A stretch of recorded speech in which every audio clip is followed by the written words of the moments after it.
nearly as important as the reality. Sometimes we get stuck on the words. How many times have you seen debates in politics over what is the real meaning of X, Y, or Z word? Have you seen those debates? Yeah, that might be true, but that's not equality. Equality is, that's true, but that's not real dignity. Real dignity consists in kneeling before the almighty bureaucracy. That's real dignity, rather than have to kneel before an employer. We don't want to lose track of the fact that we don't want to get stuck on the level of just talking about the words.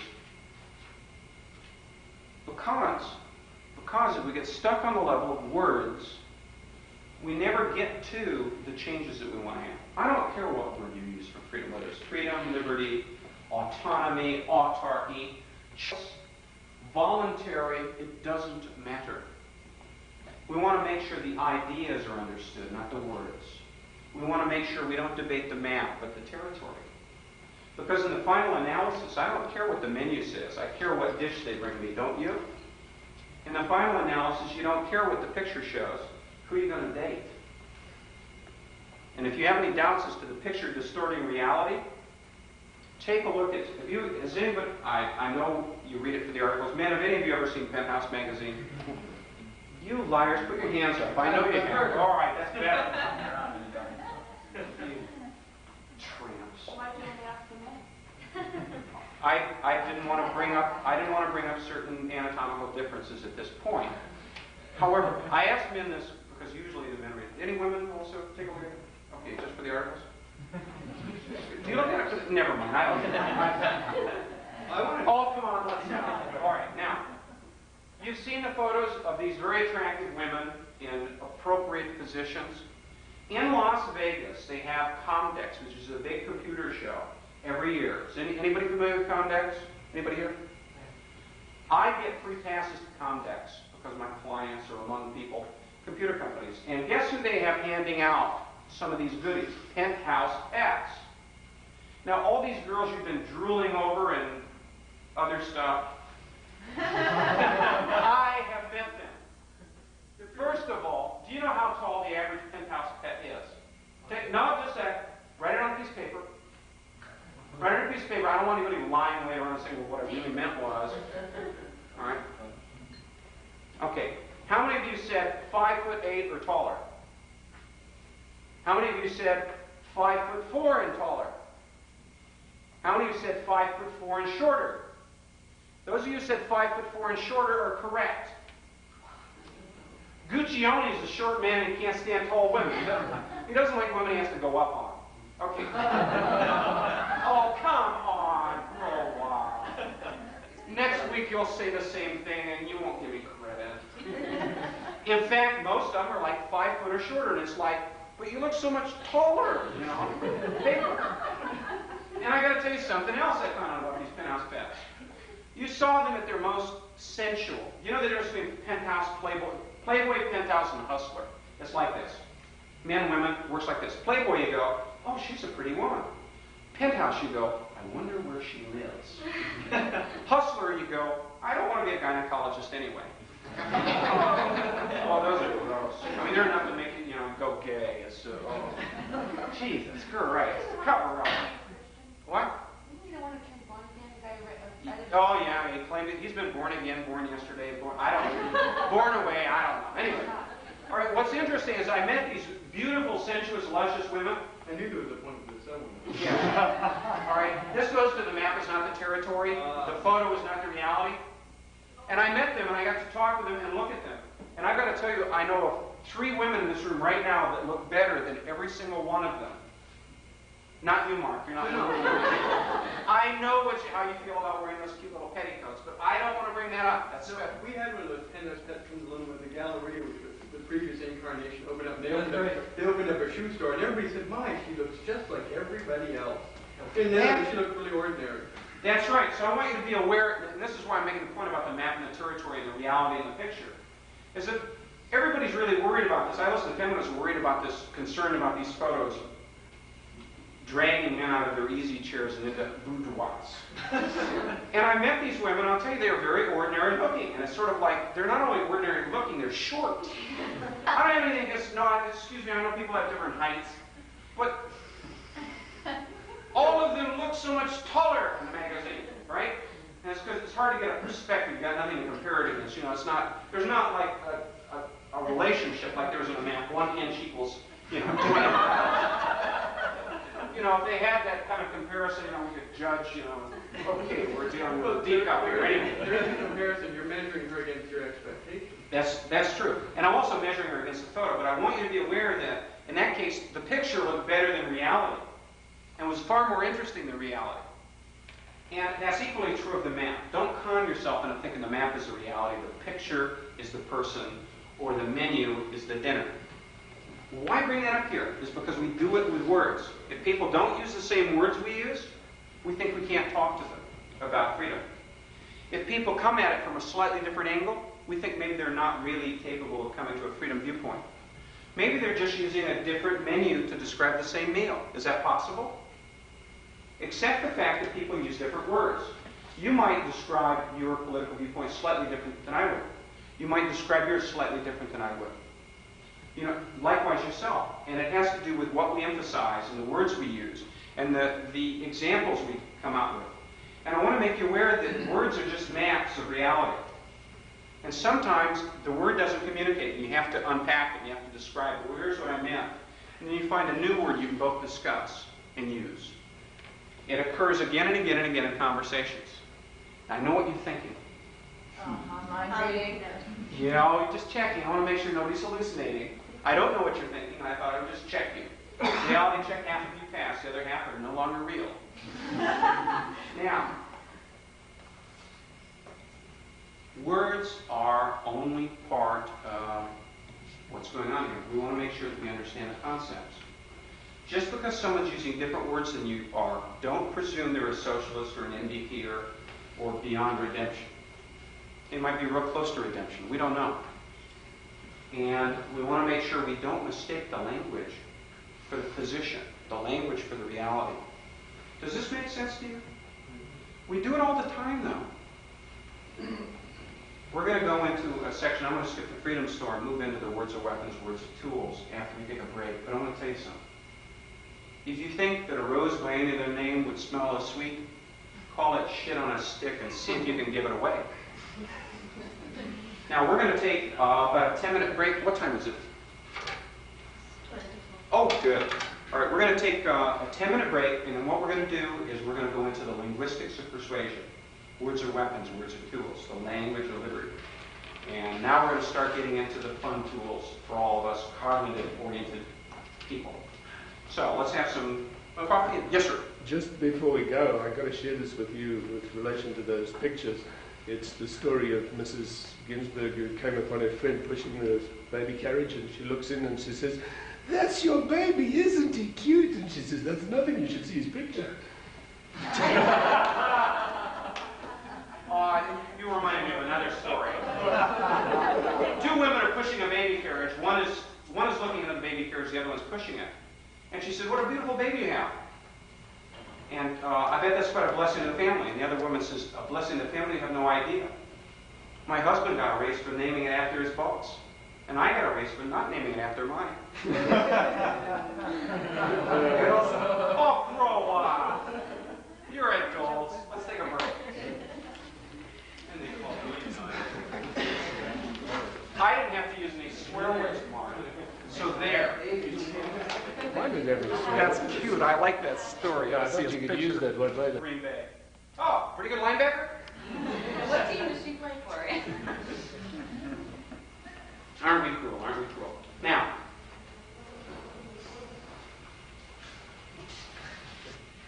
that's the wrong section.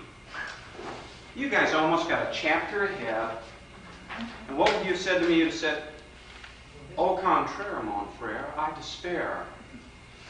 Don't you care?" I don't think And I'd say, "Kiss my derriere." What? I don't think that's what we have said. Really? No. This is your guess on my part.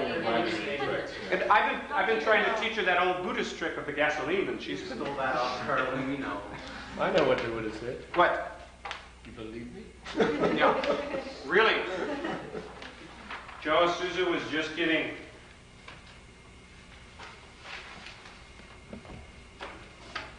Okay, the joke.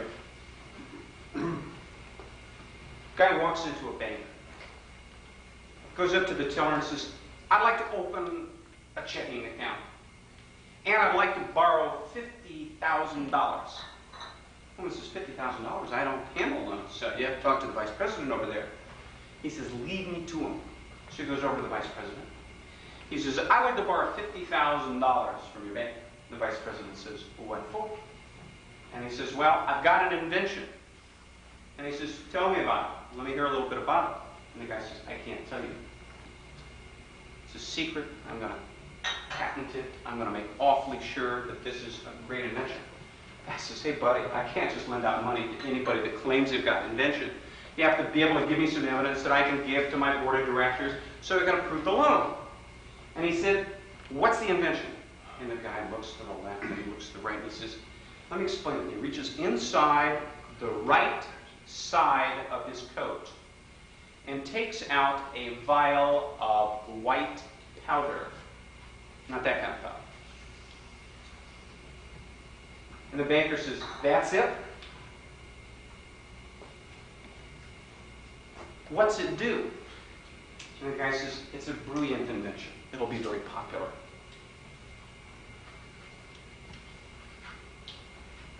He says, that's nice, but what's it do? He says, well, you take this invention, you unscrew the lid, and just prior to sex, you take it and you sprinkle it on your wife's privates. It smells just like oranges. The guy looks at him and says, get out of my bank! What kind of place do you think we're running? You're an idiot! You're a fool! Get out! Throws the guy out. 6 months later, in walks the same guy carrying a briefcase. He goes up to the same teller and says, click, click. Hi, I'd like to open a savings account with $500,000. She goes, I'm sorry, I can't handle that kind of a deal. You have to talk to the vice president. He says, take me to him. So he goes over to the vice president. She introduces him. He sits down. He opens the briefcase and shows him the $500,000. And he looks at him and he says, you're not going to tell me that that stupid invention of yours earned you $500,000. The guy says, nah, I came up with something even better. Brilliant idea. The banker says, so tell me, how did you make it? The guy looks to his left, looks to his right, reaches in the left side of the coat. Reaches in, takes out a vial of black powder. The guy says, that's it? He says, that's it. He says, how's it work? He says, nothing to it. You unscrew the top, and you sprinkle it on an orange. Oh, lighten up. That's ancient. That is my all-time favorite. And you're stuck with it. Okay. I want to talk about the semantics of liberty and the impact that it has on persuasion. Because to tell you the truth, it's like Thomas Zaz said in the book The Second Sin. He said, in the jungle, it's kill or be killed. In politics, it's define or be defined. To which I add, words are weapons. Words are tools. They're weapons to defend freedom. They're tools to persuade. If you think it doesn't make any difference what language you use, I'll explain it thusly. She is slender. She is thin. And she's skinny. I am firm. You're stubborn, and he's pig-headed.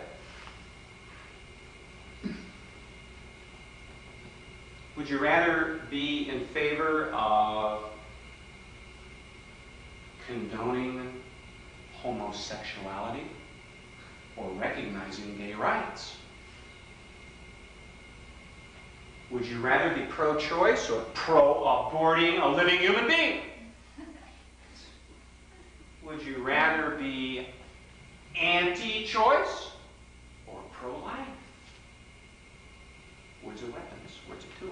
define and be defined.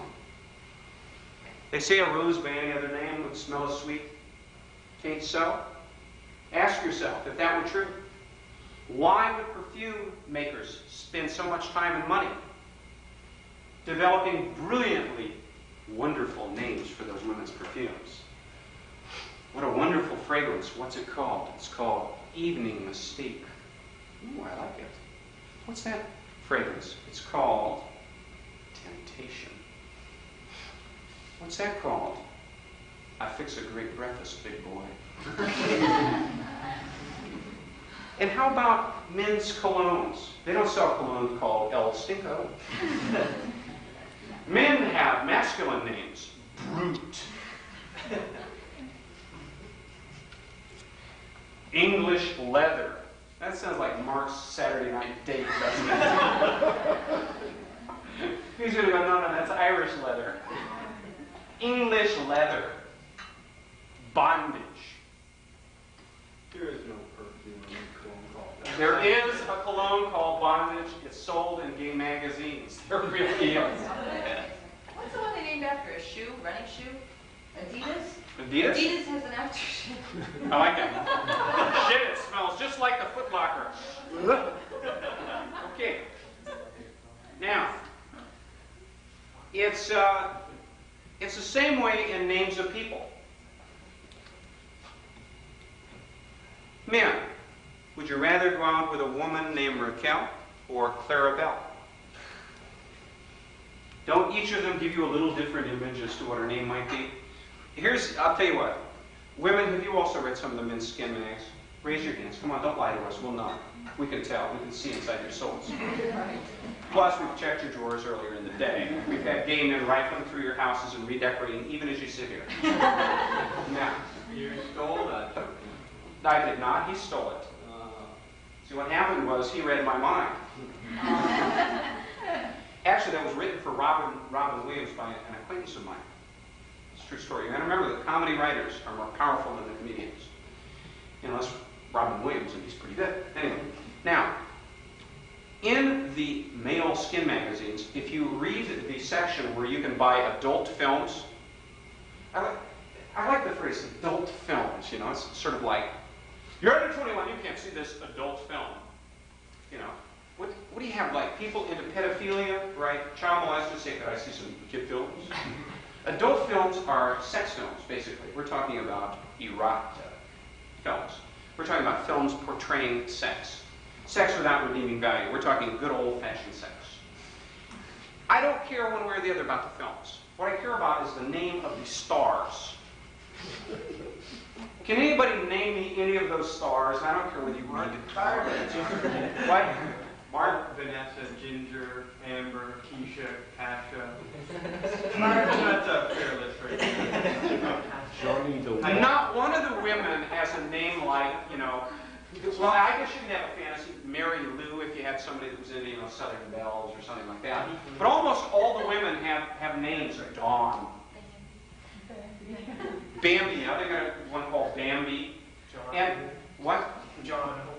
There's no marketing involved in male porn. No, but in fact, with women, they try and give them real sensuous names, and you find out their real name. They're all from Cleveland. You don't even have to look at movies. You go to a strip joint. Not that I have. But you go to a strip joint, and they've all adopted similar names like that. Exactly, and the reason they've done it is for the sensual value. Women, same question. You've got a chance to go on a blind date. One man's name is Stephen. The other's name is Homer. What are you going to do? Who are you going to call? The Ghostbusters.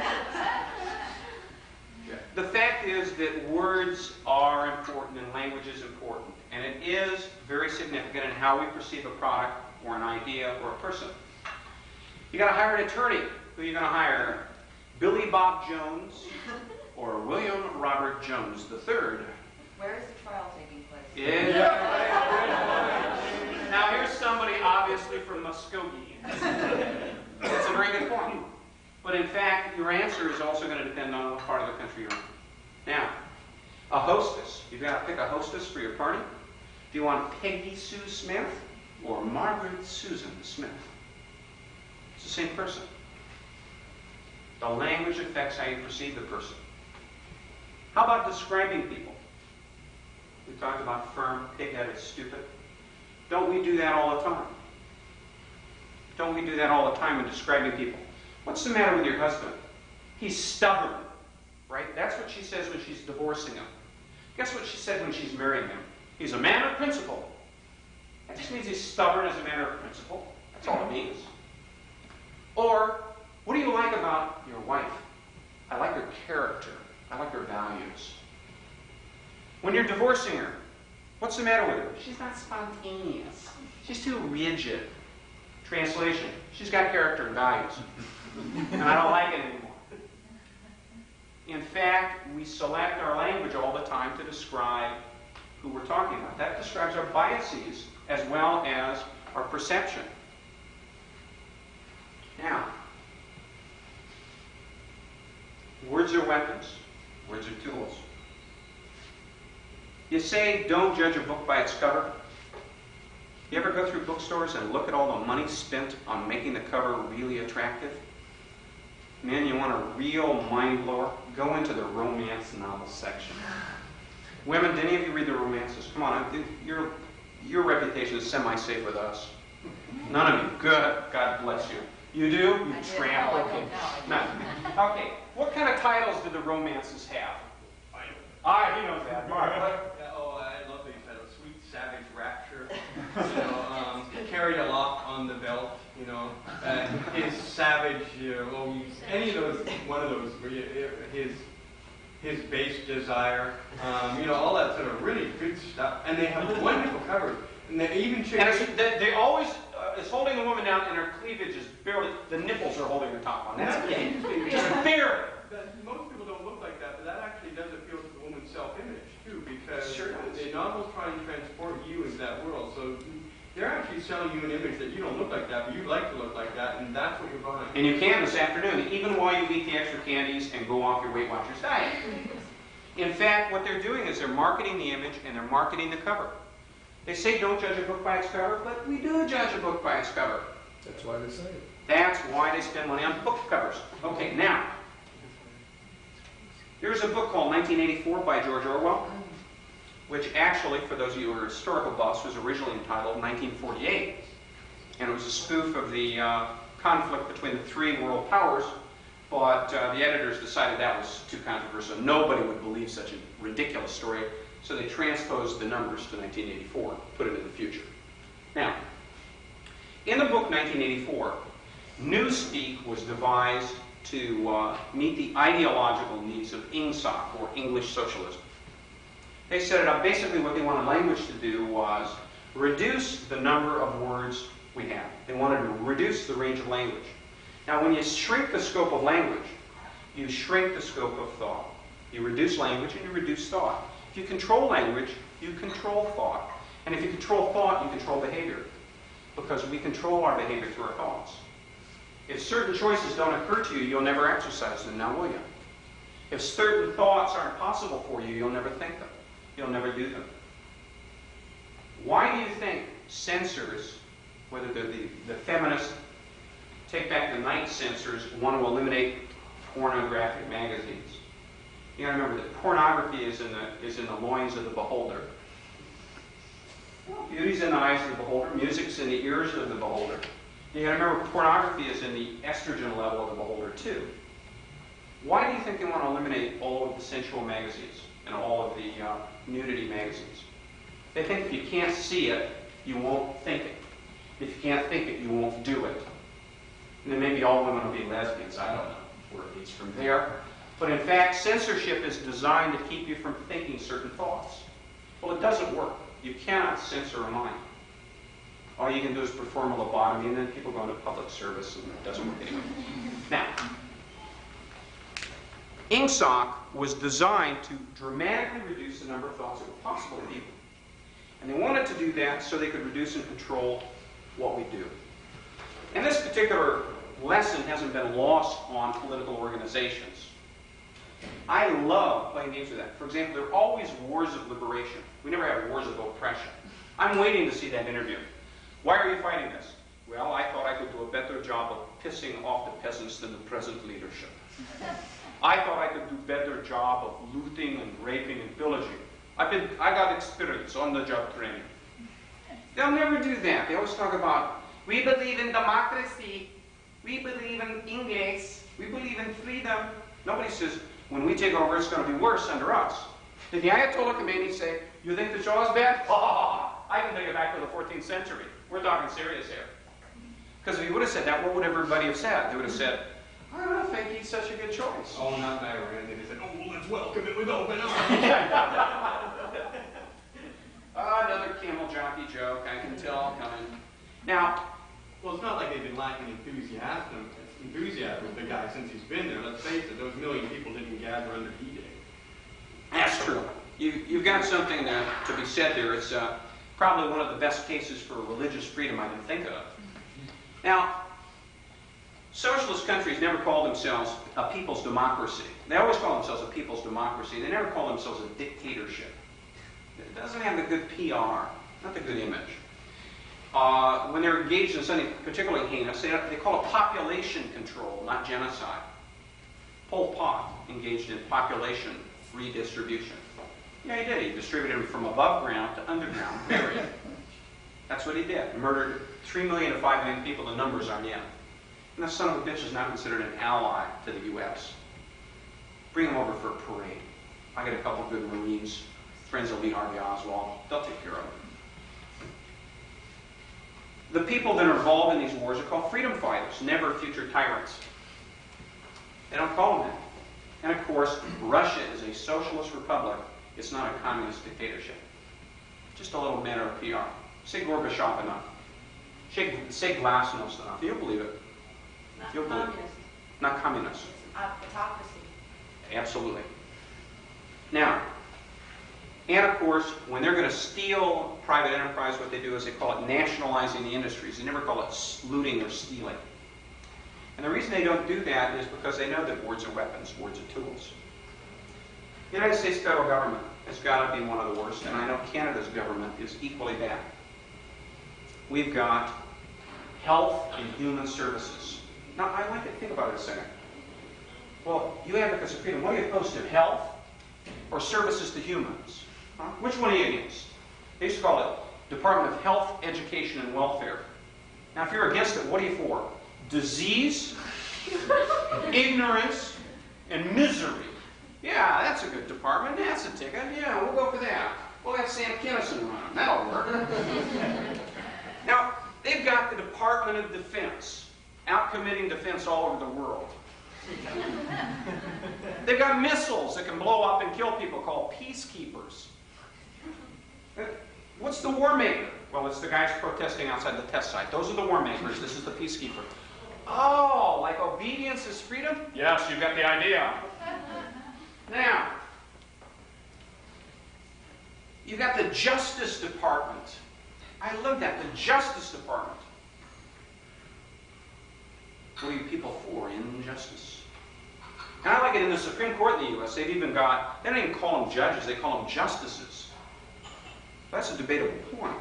Matter of fact, it's usually unproved. Now, what about civil servants, Michael? oh yeah, it's like Robert Heinlein had a great line. He said they were designed to be civil servants and they chose to be civil masters. Well, I was thinking they were neither civil nor servile. One of the nice things about them is I view that as a way of nationalizing stupidity. So you've never dealt with these people if you haven't, let me tell you.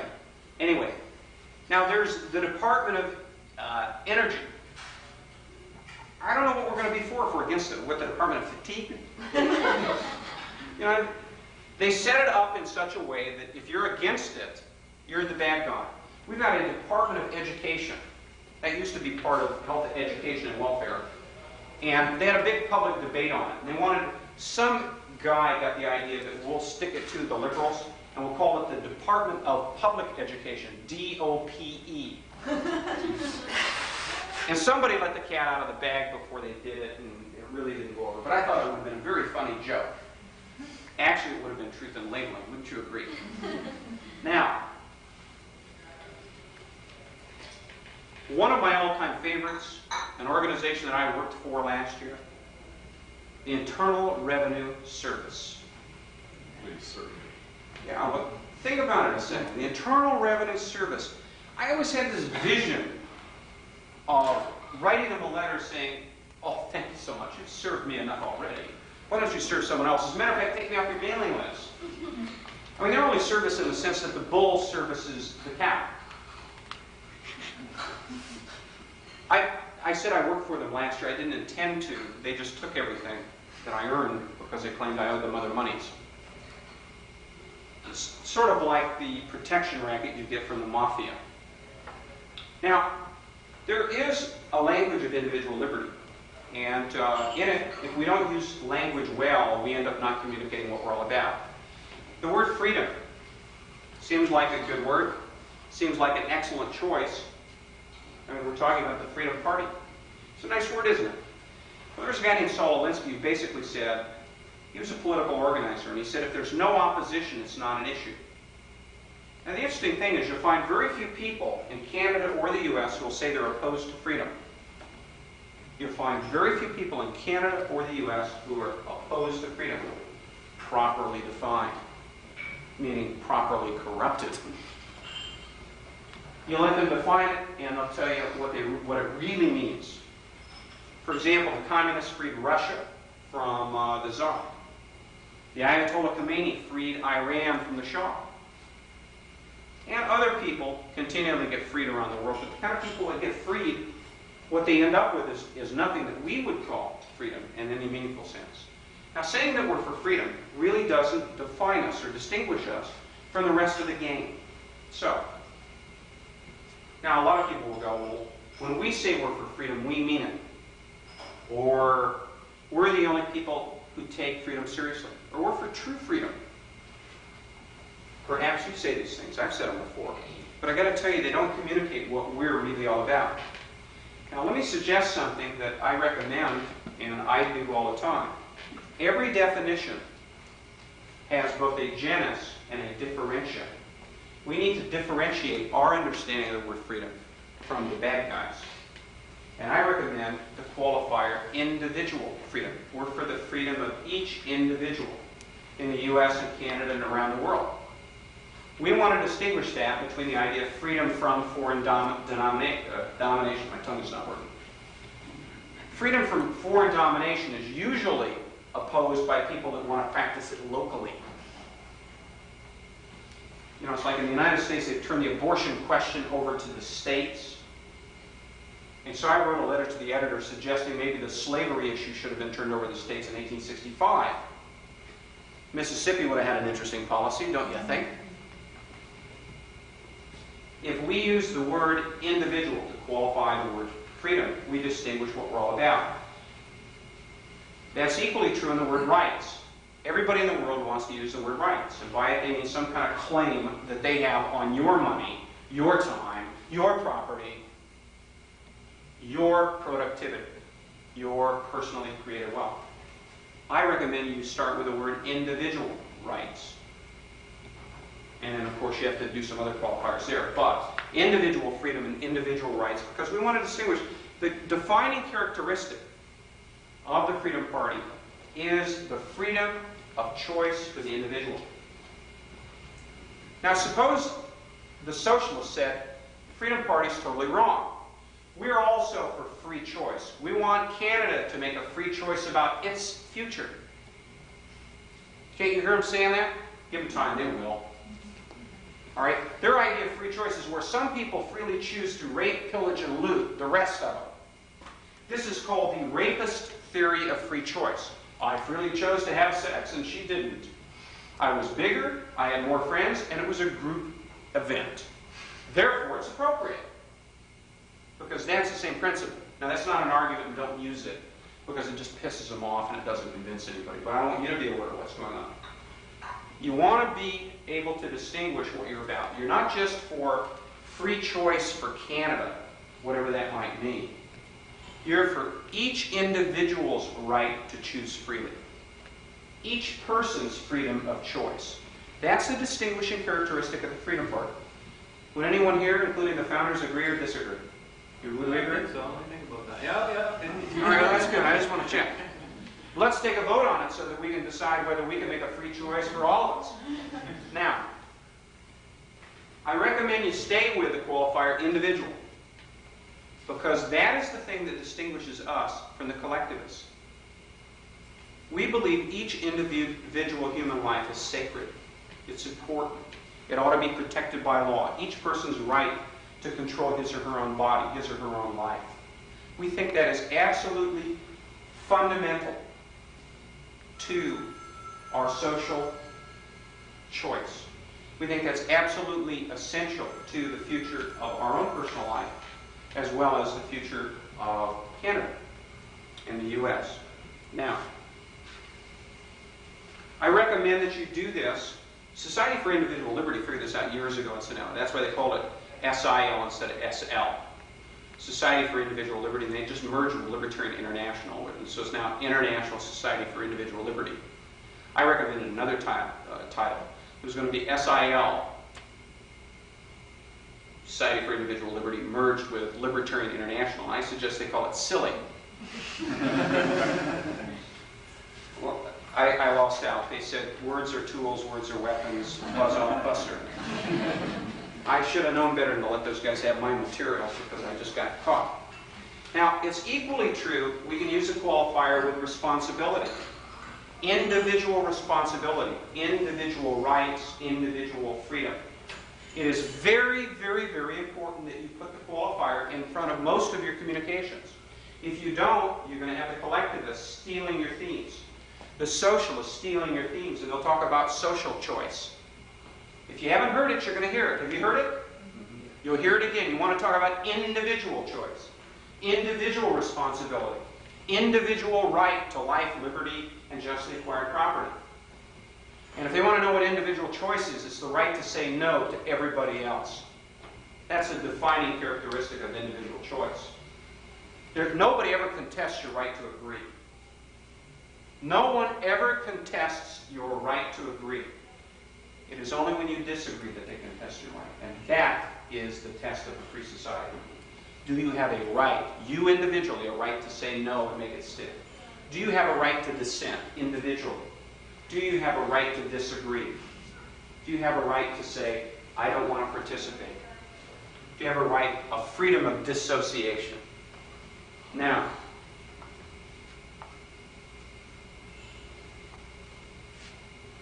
there are a few words that we use with regard to the economy.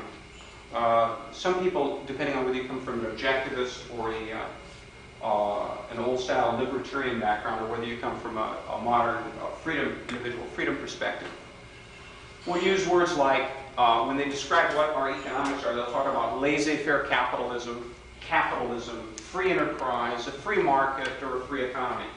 And all of those words can, in some sense, be accurate descriptions of what it is that we support. Sometimes I use the phrase laissez-faire capitalism when I'm dealing with Marxists, because it's like Pavlov's dog. I can watch him salivate. It really drives him nuts. Comrade, I'm for laissez-faire capitalism, and you know what that means? Exploitation. Like it. You do that before they turn on the microphone, then they froth at the mouth, they sound irrational, and you're just very calm and understand. I'm here for a rational debate, and no, we'll put a drip can on you. Relax. Now, I actually did a little bit of a market survey. I went out in the University of Arizona in the mid-'70s and tested people's reaction to the words.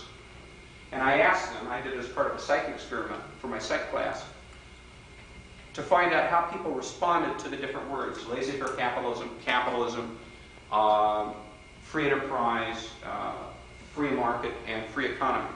I don't know that these results would apply here. I did it with over 130 people, and I used proper test controls, and my instructor found it interesting. So did my political science instructor. I submitted it for 2 different grades, both A's. You don't want to do needless duplication of efforts. Important function, centralization of the economy. Yeah, I don't agree with that. Now, what happened was, here was the reactions I got. Now, I want you to know, here was my database. Tucson, Arizona, mid-'70s. There's an odd mixture of liberals and conservatives in there. Okay. The reaction I got to the word laissez-faire capitalism, in most people's minds, here's the image it dredged up, was sweatshops and robber barons. I do not know that to be true in Canada. You can check it out yourself. In fact, it might be worth doing a little bit of a study just to find out. I'm not talking about anything expensive. Do one of our surveys. Yeah. I think you'll find that if you use laissez-faire capitalism, you'll find people regarding it like a historical anachronism, like a reference to the past that's long dead, and thank goodness for that. I think you get fundamentally the same response. That Okay. The Industrial Revolution sweatshop period. It's not commonly used in Canada, that's for sure. Exactly. Matter of fact, I think that's one of the reasons that Rand liked the phrase, is that it enabled her to harken back to the alleged golden age. You know, golden age of the industrial world. The word capitalism, when I used it, I found that usually got images of piggy businessmen refusing a crumb of bread to a starving orphan on the street. It's basically the overweight, overbloated businessman that everybody sees with his feet up on the desk smoking a cigar while the workers stand outside the factory gate milling around because he's displaced them with machinery again, the bastard. There's really an attitude of businessman, I got mine, to hell with yours, I'm on board, kiss mine, Jack. All right, that's the general reaction that I got during the mid-70s. If you check it out here, I would be willing to bet that capitalism, the word, has a negative image. Would you, Mark? It does generally, but you know, it's making a comeback. I see it used more and more in print in a positive way, especially since the worldwide economy is experimenting, as you say, experimenting, with a certain minor free market tinkering, and they are giving capitalism a much better name abroad. I think you see the word used a lot more in the communist countries than you are here. Yeah. But they're using it in a positive association. Sure. They're backtracking and saying there are desirable aspects of capitalism we wish to use. And I'm seeing that in a lot of international press. It still probably has a negative terminology here, but I think that's changing. But that's not your point. It is sure. by and large. I want you to be aware that it's not just a matter of the system you're describing, it's the words you use to describe the system. It's not just the fragrance of perfume, it's the word you use to describe it. You know, the obvious example, people like to be romanced in their romantic lives. It's very rare that women consider a neat pickup line, hey babe, like to... See, I didn't even need to say it, you dirty, corrupt, gutter-minded people. And Mark's going, what word? What word? It isn't right, I'm teasing. People like to be romanced in the language, and you can use language to either communicate in a positive way or communicate in a very bad way. Now, what's interesting is, if you continue along the lines, the words free enterprise in the United States, and again, I want to be clear so you know where I'm getting my information from and how valuable or how not valuable or how applicable or how not applicable. I want you to check it out in your own experience. The words free enterprise in the United States tend to mean the status quo, what we got now. I bet that that's the case here in Canada. They'll talk about our free enterprise system with our social safety net. They actually associate that with the Conservative Party to a degree, Okay. which is giving them a lot more honor than they're due. Absolutely. Free enterprise is something the government subsidizes. Yes.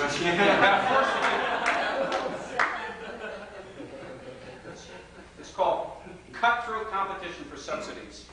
Now, the last two words that we used, or last two phrases, were free market and free economy. The words free market, by and large, had a pretty positive meaning. Again, mid-70s, Tucson, Arizona, mixture of liberals and conservatives. I like the word free market. I think there's an attitude, at least in small towns, and again, I can't say about Toronto, I cannot say about London. You'll be able to understand and see people's reaction. The reason I like the word free market is it conjures up a couple images. It conjures up the old-style marketplace in small-town America and small-town Canada. People are used to swap meets and the marketplace and where you can go and buy stuff at the bazaar. And I believe that that's a reason, at least, why that image is there. Now I don't know what sort of an image it is. In London, that's particularly true. We have a sort of a rural market downtown and where they sell goods. And the word market is I think in Ontario culture very positively, except when flea markets are things where people expect to find bargains, trading, the fruit market, and the word free is still relatively unimpinged by bad thoughts. So free market is the term I would tend to use, and I find it's the one we get the most neutral response with a hostile audience and the most positive response to people inclined to see your point of view. Free economy, I got just sort of like, nobody knew what it meant. Free economy is sort of a... Economy is a technical term. People are suspicious of technical things like they are most professionals, lawyers, and doctors. So. Okay.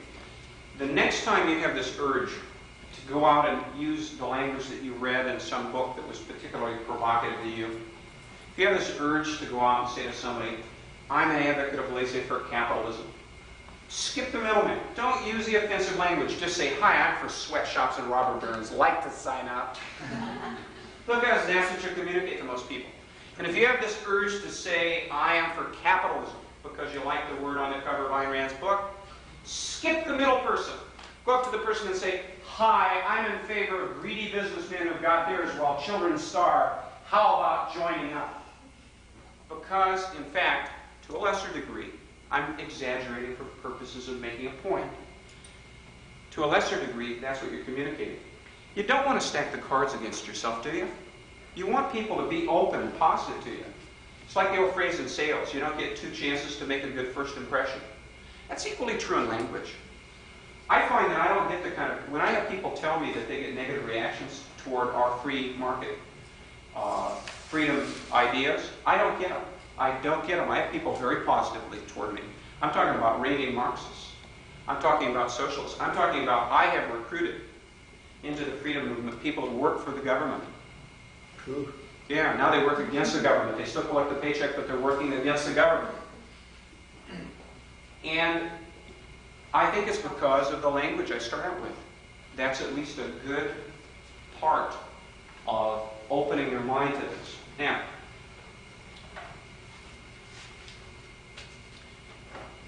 let's continue. Some people refer to a competitive marketplace as an unregulated economy. Unregulated has got a real negative sound. It's like an unbalanced economy. My wife is mentally unbalanced. The economy is financially unbalanced. Whoa. We've got to balance the economy. And who's the great balancer? Ottawa! Just the kind of guy you can trust. I know what you're saying. Our buddy, Honest Ottawa's Used Cars, you can trust him. Now, unregulated economy, the word unregulated implies unbalanced, out of control. It's negative. I recommend that you call the free market a self-regulating system. That's very positive. Your body is a self-regulating system. Think about it. Can you imagine what your body would be like if the government ran your internal processes? No, don't. Oh. Hot flash? Okay. Okay. Now,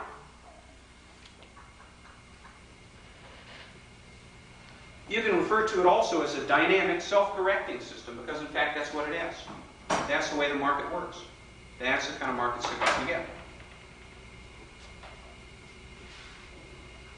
Now, this is a much more useful way of describing what we're all about. Now, some people used to refer to themselves as radicals. You know, this is a radical viewpoint we're calling for. Well, if you look in the newspapers and magazines and watch the news, who do they use the word radical to describe? Terrorists.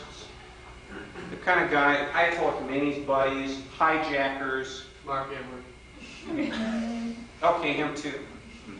See a bomb thrower? If you can make a profit, sure. Anybody who doesn't fit in with the present status quo. That too, but usually they use it to describe people who internationally are involved in violence. And equally true of the word revolutionary. Don't refer to this as a revolutionary viewpoint. The only context in which I use the phrase revolutionary is technological. This is a revolutionary breakthrough. You know, when I hear the Ayatollah referring to a revolutionary breakthrough in his country, I'm worried. I'm worried. Especially since he's dead, it's hard for him to refer to much of anything.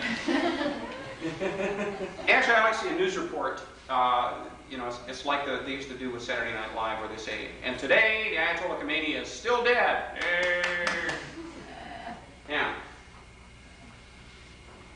sometimes people get into radical really means at the root of. It's sort of a Greek word. All right.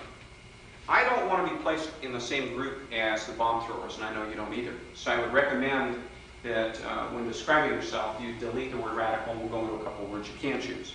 Revolutionary, the same thing. We're calling for some fundamental changes, and that's true. Extremist. I remember when Carl Hess, who's a friend of mine, wrote the phrase, moderation in the pursuit of justice is no virtue. Extremism in defense of liberty is no vice. And with that phrase, doomed Barry Goldwater to lose big. against the peace candidate, Lyndon Baines Johnson. We know the very peaceful things he did with the war in Vietnam. Now,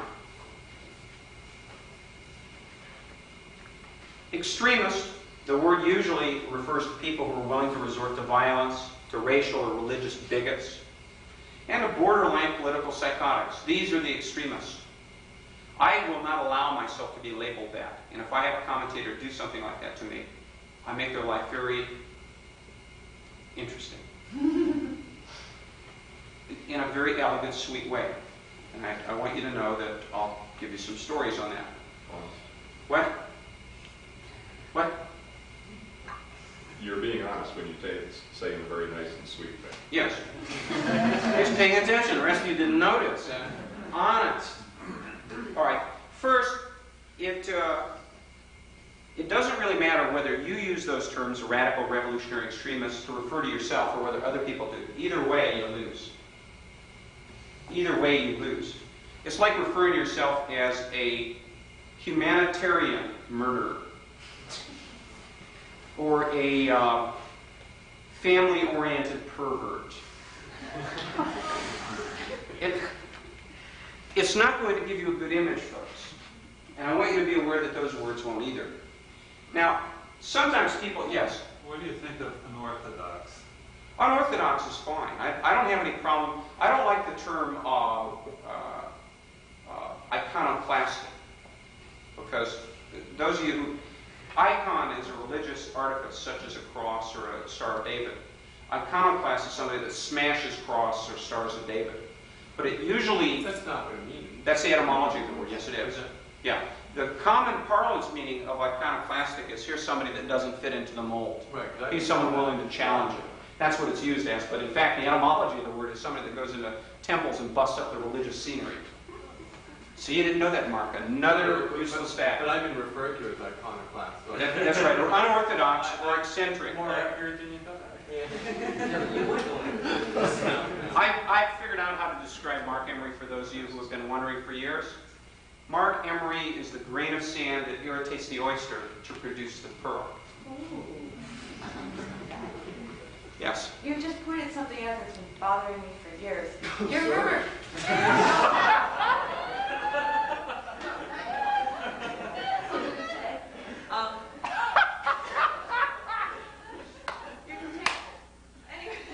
Remember, dictionaries used to, when you looked up a word, the spelling of the word, the pronunciation of the word, whether the word came from Greek or Latin or whatever, the root and the suffixes and prefixes. So you looked up a word, you found out what the root of that word was, and it told you volumes about the word. Sure. Today's dictionaries do not include that, and they tell you how the word is currently being used, not what it was coined to mean. Sure. And I think it's a way to help the language degenerate. Makes it very difficult for people to communicate because the meanings are so fluent. Well, let's turn it around. A society that considers rap music the peak musical. I mean, No. It's not like the language is really at its best here in the Union. Now, let me explain something about rap music. First of all, rap music is a very important cultural development. There are black kids who can't sing that want to be in the music business, and they need an outlet. And if it's not for rap music, Jesse Jackson would have never had a run at the presidency. My name is Jesse Jackson. I'm here to play. If you don't know, I'm Santa with no sleigh. I want to tell you today, you go, shut up, Jesse. Don't write anymore. You want to, Jesse Jackson, can you answer in 10 words or less? A sentence that doesn't rhyme. I don't know, but I can't show. Wrong arm, take him off. Now, Yeah, back to what she was talking about. Yeah, I wondered. but in fact, one of the good things about not having the etymology of the word and the origin of the word is that very often the origin of the word doesn't tell you anything about the use. For example, the word bus. Everybody knows what a bus is. You jump the bus. Comes from a Latin word, omnibus, which means free for all. Find a philosophical bus driver and tell him, well, this means free for all, asshole. I'm getting on. I don't think he's going to let you ride. It's not going to cut it. The fact is, the origin of the word does not tell you anything about its use.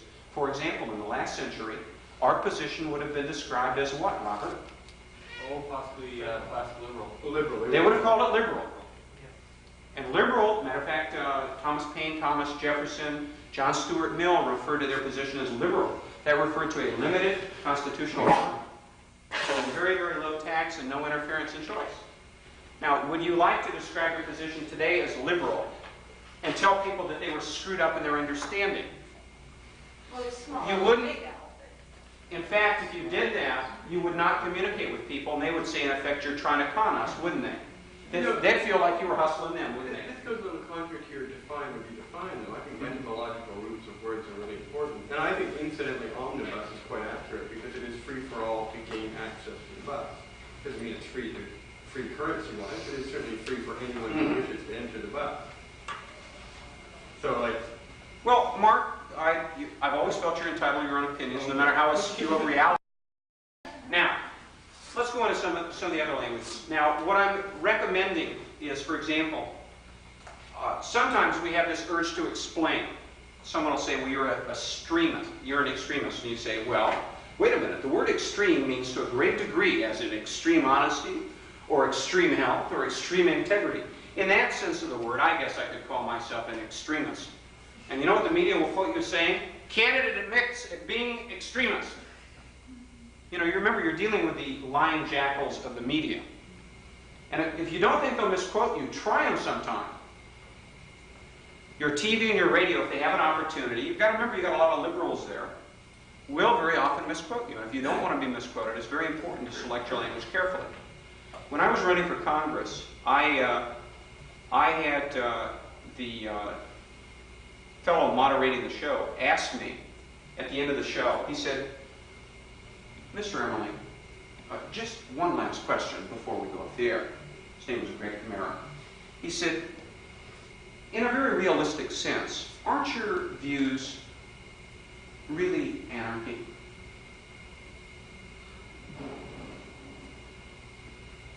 I had about 20 seconds left on the air. Anarchy. I could say, well, the word an is a privative term referring to the absence. Archy refers to rule, so absence of the rule, in the Greek sense of the term, I guess, you could call me an anarchist. Right? Now, that would be into the etymology of the term. That would have been very instructive to all the linguists. And people would have turned off the TV and said, Greek bomb thrower. Because that's what they associate with the word anarchy. They think of chaos, right? I said, I always give my friends a code phrase. That's a very good question. I'm glad you asked. If you ever hear me begin a sentence with that in TV or radio, it means I'm going to waste the reviewer. And it's going to look like Hiroshima, only on a smaller scale.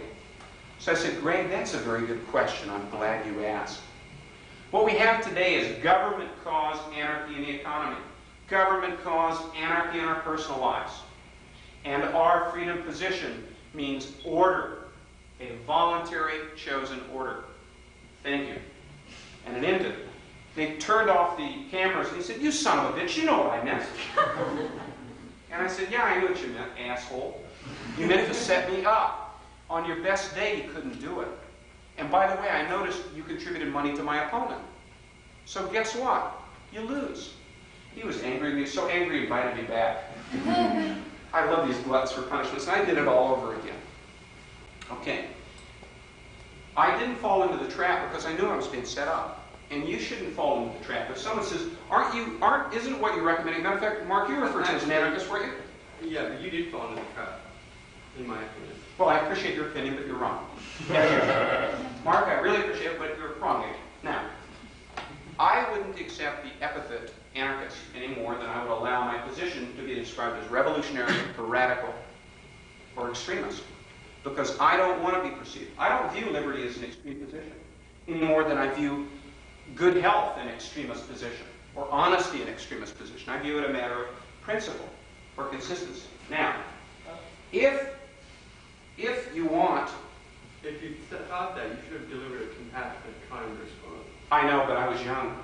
Oh, okay. You know, I was 25 years old at the time. I didn't know any better, and I still had a lot of fun with the guy. All right. All right. So what do you want me to rewrite history? What would you say now? Yeah. What would I suggest now if I was given the same question? I'd say, well, I'd say that's a very good question, Greg. I'm glad you asked. I said, our individual freedom position is a humane, benevolent, orderly society where people have choices. and good things are possible between consenting adults. That's Never never been made next to the other way. That is a Oh, yeah. real sexual connotation. Sounds course. like you've got, screwed in the Mark streets. might be out there. Actually, Robert Nozick had a great line. He says, we believe in capitalist acts between consenting adults. I thought that was a nice. But again, nice people are line. uncomfortable with sexual references, Sure. despite somebody's reputation being trashed by the mention of it. But anyway, I think when people give you words like anarchy that are meant to galvanize the prejudices in their audience, because, like, for example, people listening might believe that, and this panders to them. Sure. I think it's really important to come back with a really kind, caring, low-key, but passionate response suggesting the very opposite. Something I would say, it's funny because I've worked 10 or 12 years, really, really a lot, and all I have is the interest of the people like myself, who all they want to do is be kind and generous to the people around them without interference from the government. I don't think that's a lot to ask. I'd really like to take the time out with my own money to help my neighbors and do this, and I think that's a much more effective response, because then you return to the values that people like to think they have, and it counters, it makes him look like a mean person for even suggesting he would be an anarchist. Mm-hmm. And I think it's really important to counter that with a really heavy dose of, well, mom and apple pie, but I think most of us here are like that. I'm not convinced we're radicals anyway. I really don't believe that.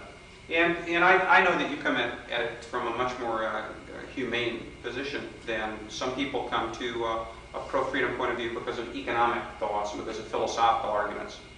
You come at it because it's sort of in your nature. Right. That's sort of how you approach things. Anyway, back to the language. Now, if you're approached with terms such as radical, I recommend, if they say you're trying to make radical change, I'd call it fundamental or basic. Those are very non-conflicting terms. Because that's what you're asking for, is a fundamental return to a respect for each person. Yes? Wouldn't a journalist call you a fundamentalist then? No, actually, they're not smart enough to do that, believe it or not. If they want to call me an economic fundamentalist, boy, that would be a weird one. What do? Well, we pray for a free economy. Actually, we have special meetings with Jimmy Swaggart in motel rooms, Anyway, other phrases. Revolutionary. If they want to call your viewpoint revolutionary, you might call it bold, new, innovative, challenging. You might call it, say, I don't know what's revolutionary about a call for personal freedom. That's as old as the sky. We're just calling for a return to it, just the same way as we call for a return to other basic values. Now, extreme. I don't like the word extreme or extremist. I recommend a phrase like principled or consistent. I'm a principled defender of freedom. I'm a consistent defender of freedom. Now remember, I said define or be defined. So if you turn this around, you get fun things happening. For example, if we are principled advocates of freedom, what does that make our opponents? Unprincipled whats? It doesn't matter. Because it sinks in. If you say that we are principled advocates of freedom, what does that, of individual freedom, what does that leave your opponents at? You could do that the same way with consistent. We are the only consistent supporters of individual freedom and choice. Where does that leave everybody else? You don't even have to say it. All you have to say is we are the only consistent supporters of individual freedom of choice across the board, in their personal lives, in their business lives, and in their social lives.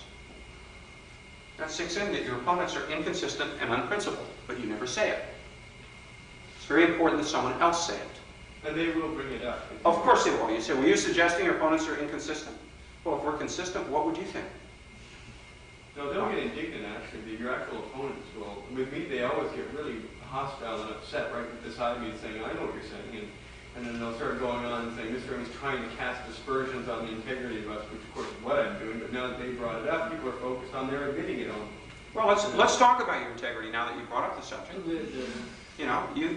So are you claiming for the audience here that you're a principled advocate, a consistent advocate of individual freedom? Let's talk about a person's freedom to hire someone below minimum wage. Do you support that? Well, no. Oh, so you're going to make an exception there. So that's an inconsistent position. How about you can have lots of fun with them. And I'm sure Mark will next week or the week after because he likes doing that. Yes? Recently it's probably been around for a while, but I've only seen it recently. Bumper sticker that's saying, if you love your freedom, thank a vet. And while second or third time I saw this, I thought, yeah, these people, like, everybody's talking about the freedom that these people died to preserve for us. Well, in the Second World War, for example, the United States and Canada went to war against the Nazis was something socialist party. So we defeated them in war, and now we're electing them. You know, they threw us a torch. We didn't just let it die. We threw it in the ocean and said, bye. And I would think that maybe when someone accuses you of being radical or an extremist or whatever it is, we are attempting to bring back the freedoms that our veterans fought for. They fought against socialism. We're trying to prevent this country from mistakenly electing them. You'll actually get an opportunity around, if you ever do any radio interviews, and I have around Remembrance Day, that becomes really topical for about 3 or 4 days, because that's when all the war veterans are most vocal about things like conscription, the military, and the draft, and things like that. Actually, I got 10 votes from a veterans hospital after a speech I gave on my own idea of history similar to that, which doesn't sound like a lot of votes, but it's the most I got in any one poll. I think it speaks very well, because that's an audience that understood what they fought for. You know, if you talk to veterans, you know, I come from a military family, and I'll tell you something. Most military people are not warmongers. They really aren't. They want a fair shake. They feel like they pay their dues in military service. They want a fair shake from the government. Some of them come back with no leg or no arm, and they feel screwed over. And I understand those feelings. I do understand them. I had an uncle that died in World War II. I can empathize with that without agreeing that conscription is a good idea or that we ought to go find another war so that we have future vets. To me, an ideal world would be when veterans of foreign wars would be an extinct organization, because no one had ever been in a foreign war in the last century. And I think if you talk to those veterans, I think they would hold the same opinion. They don't want Americans and Canadians dying in other foreign wars. There's no point. Actually, I've been working on a major problem. Politically, I'm a non-interventionist in foreign policy. I don't think the United States ought to intervene in other countries' affairs. And I've been working furiously with a couple of economists to figure out a way to keep the United States out of any possible future conflicts between Canada and Mexico. So, if you have any ideas there, you know, it's just an idea.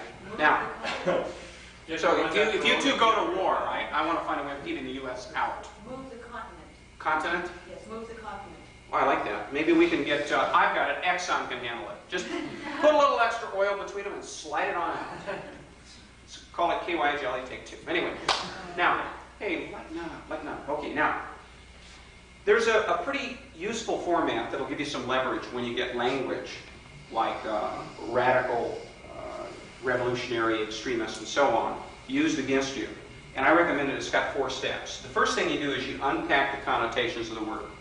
You tell the people, you name the issue, you tell people what the connotations of the word are. You judge them. Then you define our position with more accurate data. And then you tell them 2 or 3 positive outcomes of the position. For example, somebody might say, wouldn't you say that your freedom viewpoint is pretty radical in terms of contemporary politics? And you might answer something like this. Usually the word radical is used to describe fanatics, political terrorists, bomb throwers, and hijackers. And we are totally opposed to those things. The Freedom Party advocates individual freedom and self-responsibility. We believe that all human relations should be voluntary and peaceful. Now, what I did is I took the connotation of the word radical. I told people, in effect, they want to slide the word in on you, calling you radical. And you say, usually when that word is used, it refers to this and this and this. And we are totally opposed to that. What we believe is boom, boom, boom. And that goes back to define or be defined. We believe in individual freedom and self-responsibility. Yes, Mark?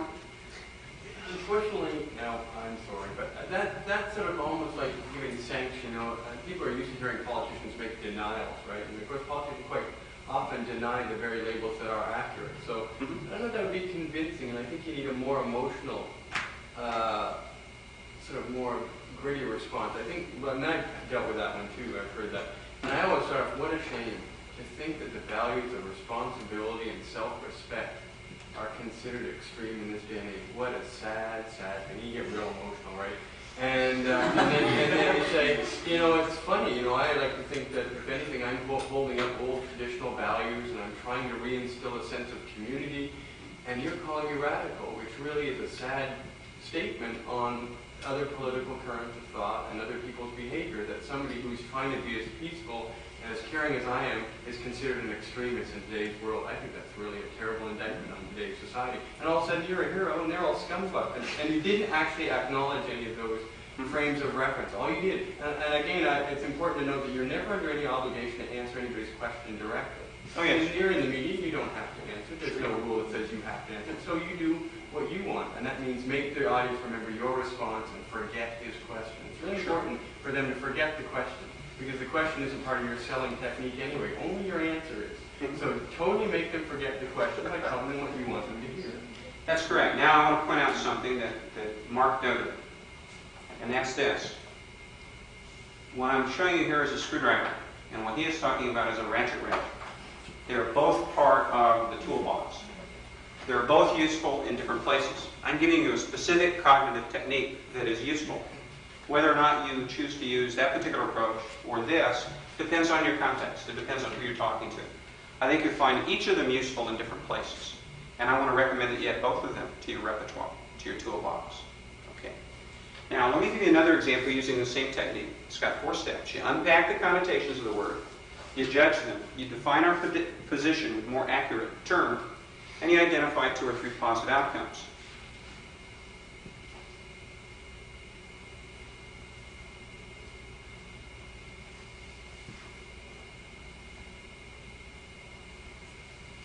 Public schools. No?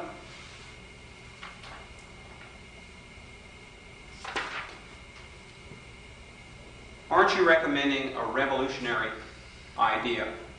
Usually the word revolutionary is used to mean bomb throwers, fanatics, Mideast terrorists, skyjackers, and hijackers. We're calling for fundamental Canadian values of individual responsibility, of personal choice, and respectability. These are values that everyone in Canada shares. How could anybody be opposed to those? You can use the format, and you can use it in different contexts. Or you can, like Mark, use the ratchet wrench sometimes too. They're both useful approaches. I want you to be aware this is just one technique, and you may choose to use it in some cases and not choose to use it in others. Now, let me move to the next term. Public schools. I bet a lot of people in this room are against public schools. Anybody against public schools? I used to be, but I'm not anymore. What I'm against is government-run schools. So you got to remember the word public in most people's mind. Public park, open to all, free to all. Public transportation, anybody can get on board. Public has a very positive meaning to many, many, many people in the public interest. A public value, a public park, a public library. Most people, the word public has a positive meaning. Public schools is opposite of private schools to me. Oh yeah, well, yeah, I got to understand different tradition. We're talking about Canada and U.S. in this point, not British traditions. Public school is a misnomer. It sounds open to all and nice. What I do is I call them government schools, because that's what they are. They are run by the government. They are paid for by tax monies. The books are selected by government employees. The laws requiring attendance or forbidding certain things being done there are set up by the government. So what we're talking about is government schools, not public schools.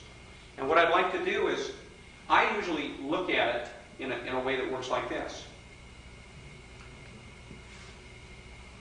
Public usually means open to all, fair, free, non-discriminatory. Private usually means, in most people's feelings and their connotation, exclusionary, discriminatory, closed to those considered unacceptable.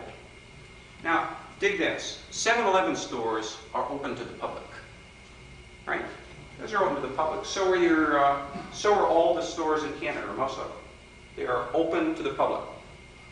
And likewise, anybody can come in and buy this stuff, but they're individually owned. And that's the same way with Mickey D's, Burger King, Kentucky Fried Chicken, A&P Supermarkets, same story. They're open to the public, but they're not run by the government. So I like to tell people very clearly that the distinction here is the reason these are government schools is the government decides what the books are. The government decides who can attend and who can't, what the rules are, what will be taught under what circumstance, what is considered good teaching, and what isn't, how well they have to perform. Let me explain it to you this way. If most businesses were run at the efficiency level of the so-called public schools, you wouldn't need to worry about inflation because no one could get weighted on it. Now, the school system is different. It's paid for by taxes. It's run by the political hacks. Everything is controlled and chosen by government bodies. Instead of describing it as public versus private schools, I recommend that you describe it as government versus voluntary schools. Voluntary has a positive meaning. You might even call them market schools, free market schools. Independent schools. Independent schools is an excellent choice. Now, I redefine it. We can look at this in several areas. If you want to move it over, you might start with government-run public schools, then call them government schools. What we have is government-run public schools, and then government schools. Think about if you do that with a library. It's the government library. Doesn't that give you a whole new understanding of what books are chosen, of what the rules are, of whose benefit it's being set up for? It isn't a public park, it's a government park. I mean, don't they make the rules about whether you can drink beer there? Don't they make the rules about whether you can have a rock concert there, or have a demonstration or a parade? Of course they do. Because it's their land, it's the government land, they control it. Now, you used to have a debate about the public sector versus the private sector. John Kenneth Galbraith used to refer to it as the public sector goes begging while the private sector is bloated with stuff. I thought, something the matter with this man's analysis. You must not be looking at the same budgets I look at. If you refer to it as government sector versus the market sector, it makes a lot more sense. Because that's what he's talking about. When they're talking about public assistance, they're talking about government assistance. Every time you hear the word public, substitute the word government, see whether it fits. Now the neat thing is that government, not as much here, but in the U.S. especially, the word government's got a negative connotation. Up here it doesn't quite have that, but it's very important to let people know who's really running the show. It's not the public schools that are screwed up, it's the government schools. We don't have drug problems in public parks, we have them in government parks. I think the guys should take the heat, don't you? Wouldn't it be kind of nice to have them take the heat for all their stupid programs? Now, public interest, public concerns, public health, public run, public utilities, government held, government utilities. What happens is by defining it as a government entity or a government protected entity, you're pointing the finger where it belongs. Those are the guys who deserve the responsibility and the blame, if there's any blame to be handed out. Yes? I've been told in Canada that big government has a bad aspect. Anybody here who wants to give it a bad name, don't just say government, say big government. Or state-run or state-run. State, yeah. That's fine. State schools, state parks. I have spoken with other parents against sex education in the school. I have said I don't want the state teaching my children what sexual behavior they should have. And these parents immediately agreed with me, in a moment before they thought it was a great idea. When I said that state is running my children's sexual, like right away they were in a panic. Matter of fact, you just connected me, you plugged me into an old memory. It's during the Watergate years, we did the same thing when Nixon was caught with his hands on the door and covering up. And they were talking about, we want to teach sex in the schools. And I said, let's figure this out. And they have a course in ethics. And I said, you want to trust politicians to teach your kids ethics? You want the politicians to determine, now let me understand this, you want Gary Hart to determine your child's sex education? Could you explain that to me? Pick some politician that's got busted for having sex with a minor. That's a very good example. You want politicians like so-and-so? Yeah, Barney Frank. Yeah, you want Barney Frank in charge of sex education in your school. Yeah. All right. Now, the nice thing here is that by re-identifying them as government institutions or state institutions, you're actually pointing the finger at who's running the show. So that if it doesn't go well, it's important the government take the heat. And of course, you know how government is. It's sort of like if government controlled sand production in the Sahara, there'd be a shortage. We know that. Maybe there's something we can divert them to once we kick them out. Now, here's some other phrases that you might want to play with. In the area of international trade, you found this with the free trade issue. You find some people calling for fair trade instead of free trade, right? You've heard it. We don't want free trade, we want fair trade. A level, free and fair. That's like forced and chosen. And they're arguing against unfair competition. They want a level playing field, an equal start, a chance for everybody. Okay? And basically what they're doing is calling for protectionism, regulation of trade, and government to umpire the trade process. Now, it's very important to redefine these terms. When you hear the word fair trade, I tell people, fair trade means restraint of trade by the government. You can do that in a sentence. X means Y. Government control means government whatever. Fair trade means restraint of trade by the government. What's happening is this. A company that hasn't earned your business, like this phrase, a company that hasn't earned your business is trying to prevent you from buying from another company that gives you lower prices, better service, and higher value. Government restraint of trade on behalf of incompetent, inefficient industries keeps consumers from getting full value for their money. X means Y. That's the formula. Unfair competition means that a company doesn't want to compete for your business. You tell people that and they connect because they know.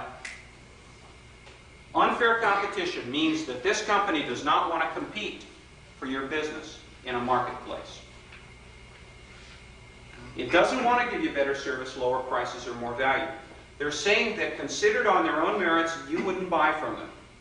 They don't want you to be free to choose because they know you wouldn't choose them. The choice is open competition or no competition.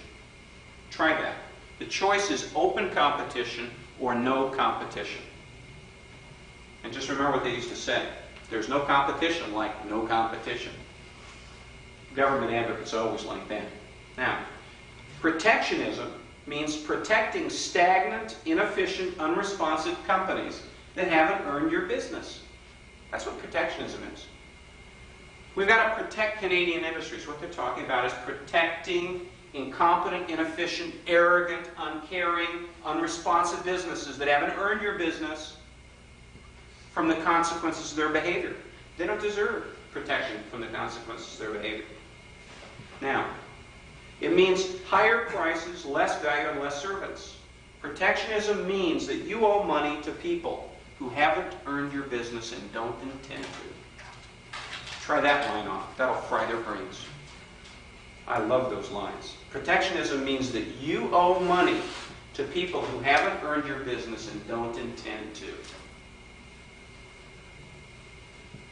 And then you can talk about some Canadian businesses that have earned your business and say, and point to them. Give me a really good Canadian business that's earned your business. Who's? Canadian Tire. Canadian Tire? They're good business? Yeah. Yes. Okay. Talk about them. An example of a fine Canadian business that's earned my loyalty and continues to get it is Canadian Tire. They don't beg for protection. It's only the companies that haven't earned my business and don't deserve it that call for that. Yes?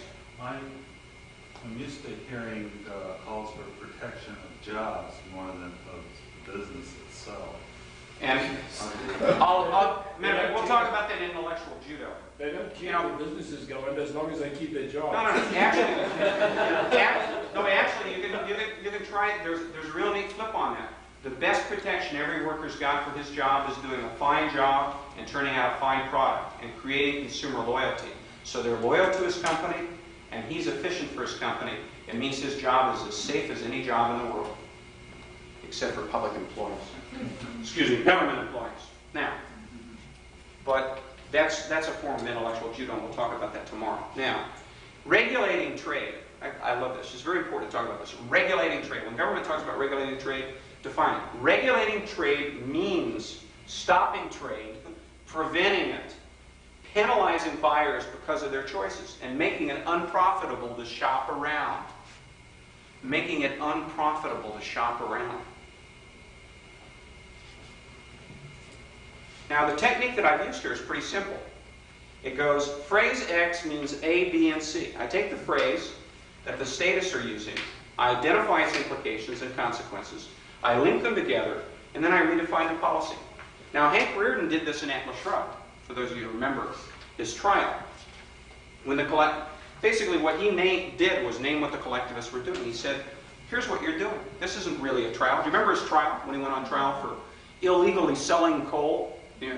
Boy, what a sin. He sold coal to a guy who wanted to buy it at a price that they agreed on. Ooh, what a criminal.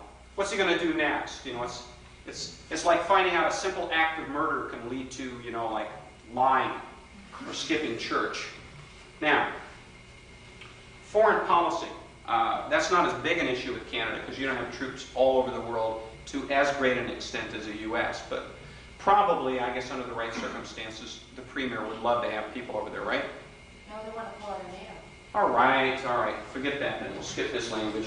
Not important. Well, but they're big on peacekeeping forces for the UN. Yeah, but that's what they're great about pulling out of. They want to cut down their commitments, and our military isn't enough to station military people around our borders to make sure that the land isn't being stolen. And they want to cut it down some more. Well, pretty soon they're going to put people on every border to keep the drug traffickers from sneaking across into Buffalo. You know, it's just a hop, skip, and a jump from this drug jungle up here in Canada. No, they're coming from Colombia to Ottawa. New Brunswick? I thought they only turned out bowling alleys in New On the Brunswick. news the other day, they busted a few pounds of it, and now the news theory is they need to put money at the New Brunswick border. You know, I could tell there was a real drug problem when I saw Chili Willy trying to score. You know, I knew that was going to be a difficulty. Nanook of the North was shooting off, and Sergeant Preston was looking really shocked. So We Canadians are offended by those. I know you are, and there's a reason why you're offended by those things. Because we all Goddamn Americans, I hate them. Now, patriotism. Here's a line that ever so often you hear. For example, if you call for free trade with the U.S., people impugn your patriotism. Would you agree? If you call for reduction in military spending, they will impugn your patriotism. Now, the government has spent a lot of effort to make sure that we're really loyal to the government's every move.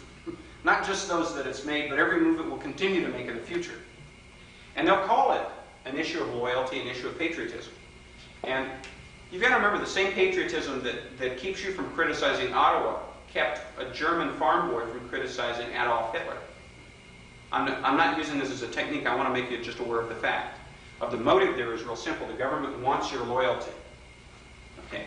And they use that word to do it. You've got to remember they talk about loyalty to our country, but what they mean is loyalty to the government, not the country. And especially their military actions. And what they do is they wrap the flag around our men in uniform. There's no disagreement. There is no disagreement on patriotic issues.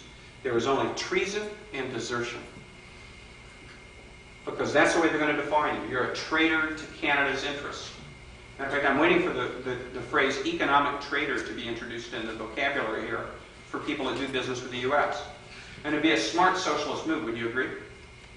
People that do business with U.S. firms that are undercutting our Canadian way of life are economic traitors. They're economic quislings. And they're undermining our fine Canadian way of life. Yes? When I've had people say to me, you realize that by advocating free trade, you are basically just giving us to the United States. Why don't we at least sell the country and make a profit? And I turned it around and said, I don't know why you are so convinced that Canadians are not capable of competing in the free market. Why is it that you believe Canadians are so naturally inferior that they are incapable of creating a product that is quality enough and at low cost enough to attract a market? And that usually shuts them up. But I have another point is I'm not necessarily sure that a decrease in military spending is a good thing. Okay, I'm not arguing for that or against it. I'm simply pointing out the government uses the word patriotism usually to refer to all of its actions, And B, it especially wraps it around any military adventurism. I'm not saying that it should or shouldn't be done, I'm just making you aware of it at this point. Later on I'll say it should or shouldn't be done. Anyway, and usually you get lines like this, don't you love your country? And I like to turn it around, and I do this, I did this with Carl Hess years ago. I say, and I do this with the U.S., translate this to Canada. I love Canada. I love the rolling hills, the plains, the mountains. I love the ethnics that add spice to our melting pot. I love our diversity that makes Canada great. But I hate what our government is doing to our country. Get that line? I hate what our government is doing to our country. Our government is hurting Canadians by damaging the economy, by sending troops to pointless foreign conflicts, and doing other things. We need to love our country enough to say no to the politicians who are ruining it. And the distinction you want to make is loyalty to your country. You're very loyal to Canada. But, and then you talk about how Ottawa or the politicians or the government or the state, you pick the phrase that's appropriate, is ruining that. Of course I'm patriotic. I love our country, and I don't like what our government's doing to it. I love our country, and I don't like what the politicians are doing to it.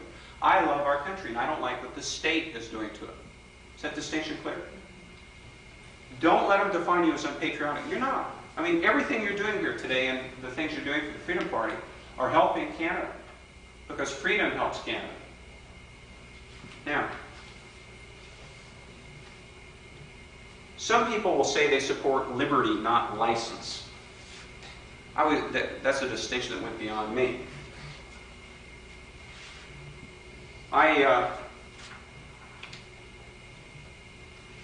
They'll say that our idea of freedom condones sin and immorality, to which Marx says, amen, thank you very much. That we are sanctioning, I'm teasing. Actually, I say the same thing, but I don't say it in mixed groups. They say that we're sanctioning vice, we're permitting wickedness, we're promoting moral decay. Every time I hear the phrase moral decay, I keep thinking of Crest could stop it, you know. They've got a new formula to stop moral decay. If you brush after every encounter, I don't know. And they'll say that we're encouraging indecency. And what they will say is that the Freedom Party condones pornography, promiscuity, prostitution, homosexuality, and drug addiction. And then they say the Freedom Party is license, not responsible liberty. Oh, this is a hell of a mouthful. I don't know about you, but it's hard to answer that kind of a charge, certainly during a 20-second radio interview. And they'll take your position of allowing people to be responsible as condoning it or sanctioning it or pushing it on people, encouraging it. You know, it's like, it's not enough there are weeds in your yards, you're probably fertilizing them and watering them, you bastards. Now, try something like this. Individual freedom means self-responsibility. You got to always go back. You got to remember that the flip side of choice is responsibility. And a freer society needs some more responsible people. Each person has to be more responsible, not less. Each person is responsible for his actions, accountable for the consequences. A person is free to choose, but he will live with the results of his choice. If you ruin your life, you will pay the cost of rehabilitating yourself. No government bailout, no passing the buck. If you undermine your health, your family, or your income with alcohol or drugs, with cigarettes, you will pay the price. We are not punished for our sins, but by them. Liberty means responsibility. Freedom means responsibility. And it's important to hammer that point home. Because in a free society, people will have more choices, but they also have more responsibility. And I'll tell you what, it makes for stronger, better people. Because I'll trust the individual responsibility of Canadians and Americans, but I really don't trust the government, because I've seen it in action. Now, are we condoning vice? All right, now listen to how you redefine it. No, we condone individual freedom of choice. Their choice, their responsible choice, will be for virtue or vice, but that's their choice. Are you sanctioning vice? No, we tolerate choice. We tolerate virtue or vice. It's each person's responsible choice. And they will live with the consequences. And I like laying a line like that on them. And they will live with the consequences. There's an old Spanish proverb that goes like this. God says, take what you like, but pay for it. We pay for everything in the long run. You drink too much, you pay for it. Hangovers, bad health. You smoke too much, you pay for it. You eat too much, you pay for it. I had this fantasy of if a bartender can cut you off if you have one too many, how come a waiter can't cut fat people off? Why, probably overweight causes more problems than overdrinking, right? So, you see a guy go into one of these all-you-can-eat buffets. Don't you think the waiter should say, buddy, I think you've had about enough. You should go home. I think it's the next step for a new and better world. What do you guys think? Does that sound like a good step for Canada? We're probably heading towards it. It's probably that the fat police come out. All right, buddy, on the scale, on the scale, on the scale. You're holding your breath. You watch it. Helium shoes, right? You're trying to pass. Yes. Mike, you think you're kidding. But the thing is, with our socialized medical system... I'm not kidding. I know. We could actually be heading towards that. The drunk driving thing, the slogan used to be, you are your own liquor control board. When's the last time you heard that slogan? Not anymore. Now it's only you can prevent drunk driving. Friends don't let friends drive drunk. It's more and more somebody else's responsibility to make sure you don't get on the road drunk. With our socialized medical system, where everybody pays the cost of somebody else's ill health, they could start, well, they're doing it with cigarettes. A lot of the justification is, hey, we're paying your hospital bills because you did this to your health. You could very well be heading towards something like that. Of course. I can see it. I can see it. Now, last. Are you permitting wickedness? Okay, folks.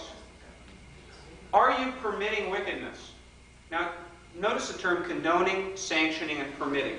They'll say you're calling for a permissive society. You ever heard that phrase, permissive? Like someone's allowing you or forbidding you to do things. Are you permitting wickedness? No. We recognize each person's right to choose. Go back to the right to choose and the responsibility to choose. When people realize they pay for the consequences or revel in the consequences, they're more careful about what consequences they engage in. Do you know the greatest cure for drunkenness? For what? You know the greatest cure for drunkenness? Abstinence? Nope. Hangovers.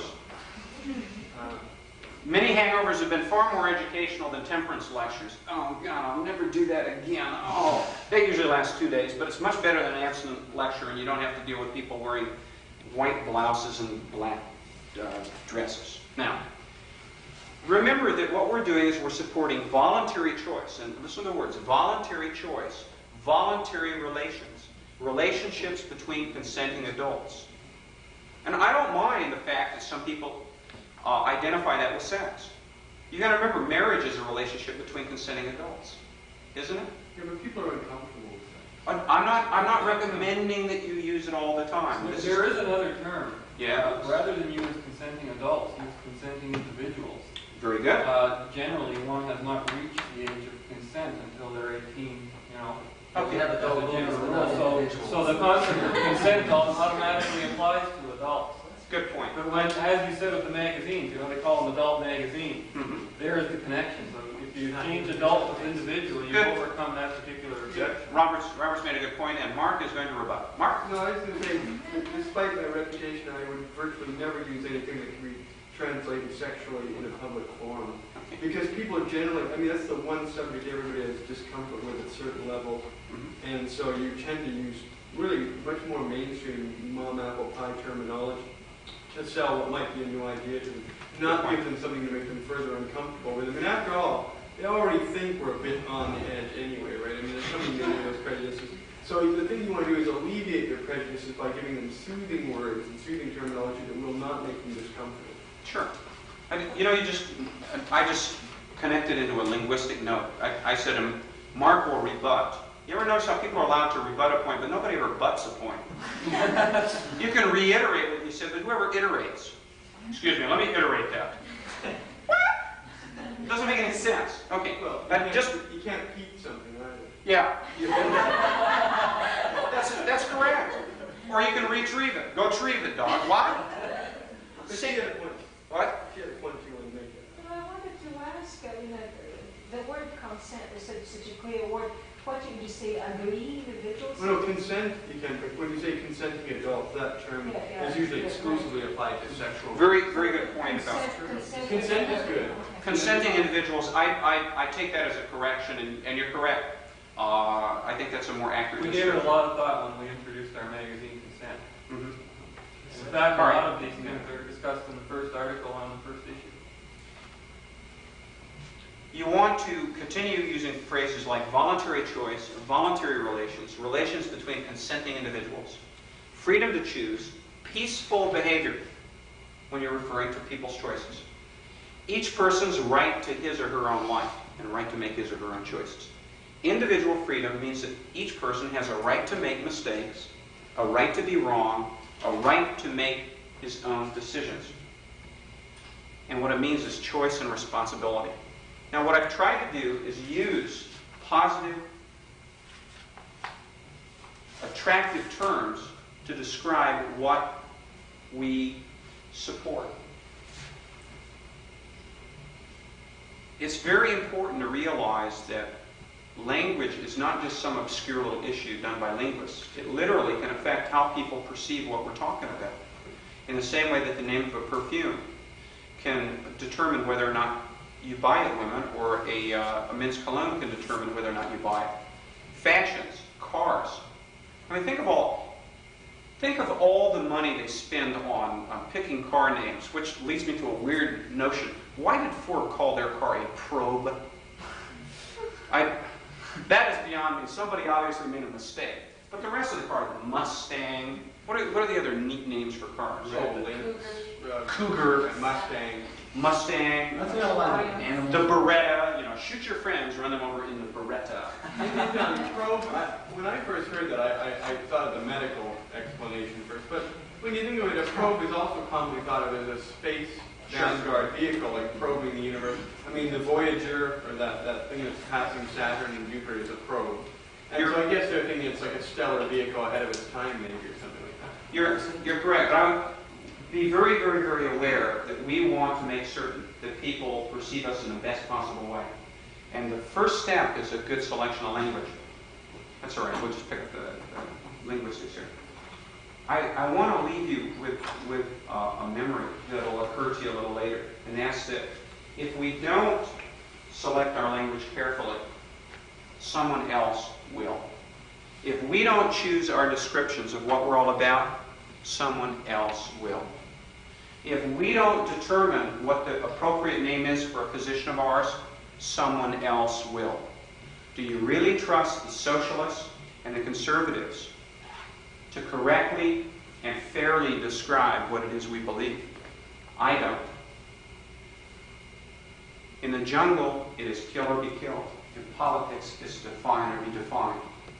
Let's define our freedom position in a way that makes it most attractive and least abrasive toward the people we're talking to. Because in the final analysis, we have a number of very, very valuable positions and ideas and solutions to problems confronting Canada and the U.S., don't we? And we don't want anybody to say, I didn't think over what you had to say because I didn't like the way you said it. There are a lot of ways to say I love you. Some are better than others. All are useful in some circumstances. But it's very rare that your rival in the pursuit of your loved one's affections is going to best describe your romantic inclinations for her or toward him. Now, isn't it? Tomorrow we're going to deal with specific persuasive techniques. We're going to deal with the mind focus portion, which is much more cognitive. We've dealt with some of the linguistic stuff here and some of the psychological stuff here. Tonight at the party, I want to repeat my promise. If there's anybody with a specific phobia that wants to get rid of it, it's really a bad phobia. If this is something cheap, don't waste my time. But if it's really, well, I've got a phobia of chocolates. It's, the Hershey man's attacking me. I don't want to hear about that, right? But if you really have a problem with public speaking or something like that, let me know, and I'll be more than happy to do a 5-minute phobia cure. If not, what we're going to do is have a lot of fun tonight. Anybody gets caught overly serious will be beaten mercilessly with the Cheetos bag. Ooh, my favorite. If you're going to die, let it be as a Cheetette. Now, and And tomorrow we begin at what time? 9 o'clock. 9 o'clock. 9. 5, 4 is 9. Now, how many of you are going to be here tomorrow? Good. All right. And how many are going to be here tomorrow by 9?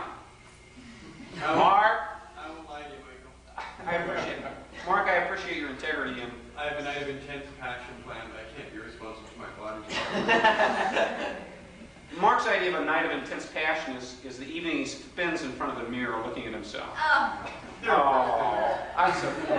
I'm so cool, Mark. Actually, I wouldn't be cruel to him if I didn't really care, so he's trying to lower my esteem level of him, so I'll treat him decently. We'll begin at 9 tomorrow. Now, is there anybody who cannot be here tomorrow? Or will not be? I was going to say, if you were, I was going to let you know about a little surprise I've got tomorrow with the Mind Focus tapes. We've got a real surprise. Mark and Robert got their initial 2 copies, and I have brought up enough for the members of the Freedom Party. Oh, great. And not only are these really great, but everybody who buys one leaves with an additional knowledge. Not only do you get a discount, but you enable me to finish my book called Self-Reliance Reborn. So you're doing another contribution to the freedom movement. You're allowing me to go out there and inflict liberty. Shouldn't you call that Swift, Savage, Sweet Reliance Reborn? As a matter of fact, the working title is Lust Among the Reliance. So it's got potential. We'll catch you tomorrow. First of all, find your ask Michael. Oh, jeez. How about